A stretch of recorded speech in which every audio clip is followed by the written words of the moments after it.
የማቴዎስ ወንጌል ምዕራፍ 28 ከቁጥር 1 አነባለሁ።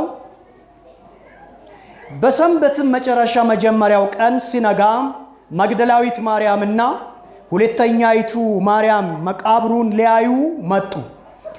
እነሆም የጌታ መልአክ ከሰማይ ስለወረደ ታላቅ የምድር መናወጥ ሆነ። ቀርቦም ድንጋዩንም አንከባለው በላዩ ተቀመጠ። መልአኩም እንደ መብረቅ ልብሱም እንደ በረዶ ነጭ ነበር። ጠባቆቹም እርሱን ከመፍራት የተነሳ ተናወጡ፣ እንደ ሞቱም ሆኑ። መልአኩም መልሶ ሴቶቹን አላቸው፣ እናንተስ አትፍሩ፣ የተሰቀለውን ኢየሱስን እንድትሹት አውቃለሁና እንደ ተናገረ ተነስቷልና በዚህ የለም። የተኛበትንም ስፍራ ኑና እዩ። ፈጥናችሁም ሂዱና ከሙታን ተነሳ፣ እነሆም ወደ ገሊላ ይቀድማችኋል፣ በዚያም ታዩታላችሁ ብላችሁ ለደቀ መዛሙርቱ ንገሯቸው ይላል። አሜን። ክብር ለኢየሱስ ይሁን። ዛሬ የምንመለከተው ስለ ጌታችን ስለ ኢየሱስ ክርስቶስ ትንሣኤ ነው። ስለ ጌታችን ስለ ኢየሱስ ክርስቶስ ትንሣኤ ነው። የመልእክቴም ርዕስ የሚሆነው እንደተናገረ ተነስቷል የሚል ነው። እስቲ አጠገባችሁ ላይ እንደተናገረው ተነስቷል በሉ እስቲ። ምን እንዳደረገው ተነስቷል? እንደተናገረው ተነስቷል። ጌታችን ኢየሱስ ክርስቶስ እንደተናገረው ምን አለ? ተነስቷል። ጌታ ስሙ የተመሰገነ ይሁን። ትንሣኤ ከወንጌሉ ትምህርቶች መካከል አንደኛውና ዋነኛው ነው።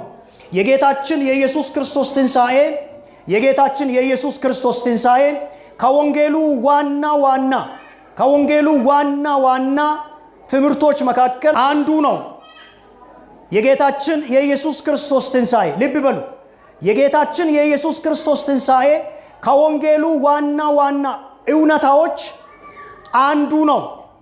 መጽሐፍ ቅዱስ ዋና አድርጎ ካስቀመጠልን እውነታዎች መካከል እሱ ስለኛ ተወለደ፣ እሱ ስለኛ ተወልዷል፣ እሱ ስለኛ ተጠምቋል፣ እሱ ስለኛ ሞቷል፣ እሱ ስለኛ ከሙታን ተነስቷል፣ እሱ ስለኛ አርጓል፣ እሱ ስለኛ በአብ ቀኝ ተቀምጧል፣ እሱ ስለኛ ዳግመኛ ይመለሳል። ለእግዚአብሔር አጨብጭቡ። ክብር ለእግዚአብሔር ይሁን።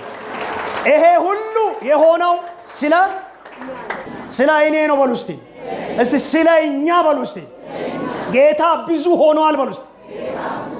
የመጀመሪያው ስለኛ ጌታ የሆነው አምላክ ሆኖ ሳለ፣ ፈጣሪ ሆኖ ሳለ ስለኛ ተወለደ፣ ስለኛ ተወልዷል።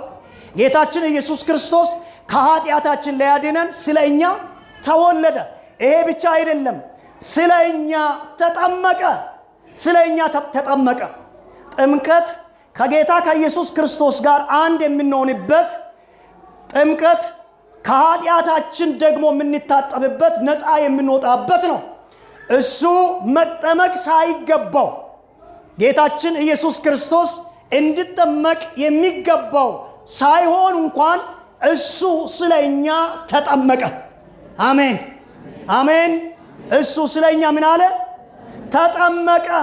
ጌታችን ኢየሱስ ክርስቶስ አምላክ ሆኖ ሳለ እኛ ሞት የሚገባን፣ ቅጣታችን ሞት እንዲሆን የተገባ ሆኖ ሳለ ሞት የሚገባንን ጌታችን ኢየሱስ ክርስቶስ እኔ ሞትላቸዋለሁ ብሎ ስለኛ ሞተ። ስለኛ የሞተን አናውቅም ከኢየሱስ በቀር። ስለኛ የተወለደን አናውቅም። ስለኛ የተወለደ፣ ስለኛ የተቀመጠን አናውቅም። ለክፉ ቀን ከለላ ሊሆንላቸው የተቀመጠ አለ? ክፉ የማይነካው እሱ ጀግና፣ እሱ ምንም አይነት ነገር ሊነካው የማይችለው የለም። ስለኛ ያረገ አለ? ማንም የለም። ስለኛ ያረገው ኢየሱስ ክርስቶስ ነው። ስለኛስ የተቀመጠ አለ? ስለ አንተ ነው የተቀመጥኩት የሚል አለ? ስለ አንቺ ነው የተቀመጥኩት፣ ስለ አንተ ቤት ተቀምጫለሁ፣ ስለ እናንተ ቤት ተቀምጫለሁ የሚል አለ? ስለኛ የተቀመጠልን በአብ ቀኝ ጌታችን ኢየሱስ ክርስቶስ ነው። አሜን። እልልታ ጭብጨባ ለዚህ ጌታ ሃሌሉያ። ስለ አንቺ የተቀመጠልሽ አለ፣ ስላንተ የተቀመጠልህ አለ። ስለኛ ቤት የተቀመጠልን አለ በአብ ቀኝ። ለምንድነው ስለኛ የተቀመጠው? ጠላት ዳግመኛ እንዳይከሰን። አንተ ከእግዚአብሔር እቅፍ ውስጥ የወደቅነ አይመለከትህም እግዚአብሔር እንዳይ። ስለዚህ ትንሣኤ የቅዱሳን ብርሃን ነው። ትንሣኤ ባይኖር እምነት የለም። ትንሣኤ ባይኖር አንዘምርም ነበር። ጌታችን ኢየሱስ ክርስቶስ ከሙታን ባይነሳ ኖሮ ሁሉ ሕዝብ በክርስቶስ ኢየሱስ ደም የተዋጀ ሆኖ በዚህ ቦታ ላይ አይገኝም ነበር። ትልቅ ነገር ልንገራችሁ። ትንሣኤ የእግዚአብሔር አብ ፍቅር የተብራራበት ነው። ፍቅር የተብራራው በክርስቶስ ኢየሱስ በመስቀል ላይ ባደረገው ሥራ፣ በመስቀል ላይ በዋለበት ጊዜ አውቀው አይደለምና ይቅር በላቸው በማለት በደላችንን፣ ኃጢአታችንን፣ ጉስቁልናችንን፣ ሞታችንን በመስቀል ላይ እሱ ሲቀበል የእግዚአብሔር ፍቅር ለሰው ልጆች ተብራርቷል። የተብራራ ፍቅር አለን። አሜን። የተብራራ ፍቅር ክርስቶስ ነው። አሜን። አጨብጭቡ። ፍቅር ተብራርቷልና በመስቀል ላይ ዋጋ ከፍሏልና።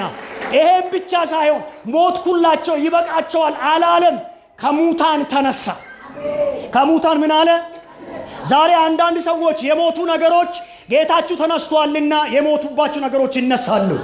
መንፈሳዊ ሕይወታችሁ ቢሆን ዛሬ ይንቀሳቀሳል። አሜን። ይቀሰቀሳል። የኔ ነገር ይነሳል በሉ እስቲ። እግዚአብሔር ነገራችንን መቀስቀስ ይጀምራል።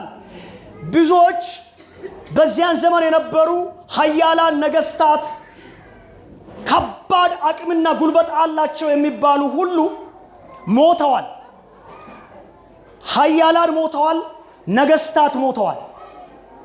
እንደነ ኔሮ ያሉ፣ እንደነ ጲላጦስ ያሉ፣ እንደነ ሄሮድስ ያሉ ሞት ገደባቸው ነበር። ሞት ገደባቸው ነው። እነሳለሁ ብሎ ሞቶ የተነሳው ኢየሱስ ክርስቶስ ብቻ ነው። ሞት ገደቡ ያልሆነው፣ ሞትን የገደበ፣ ሞትን በሞቱ የቀጣ ኢየሱስ ክርስቶስ ከሙታን የተነሳው እሱ አምላካችን ዛሬም በአብ ቀኝ ተቀምጦልናል። እልልታ ለጌታ ክብር ይሁን። ሃሌሉያ አሜን። እንዴት እየገባችሁ እንደሆነ አላቅም። በአብ ዘንድ ጠበቃ አለን። እዚህ እኔ ጠበቃ አለኝ በሉ እስቲ። ሰይጣን ቢከሳችሁ፣ ዓለም ቢከሳችሁ፣ ክፉ ሰዎች ቢከሷችሁ ጠበቃ አለላችሁ። ጠበቃ አለላችሁ። እንዲህ በሉ፣ ጠላቴ ሆይ ስማ፣ ጠበቃ አለልኝ በሉ እስቲ። ጠበቃ አለልን።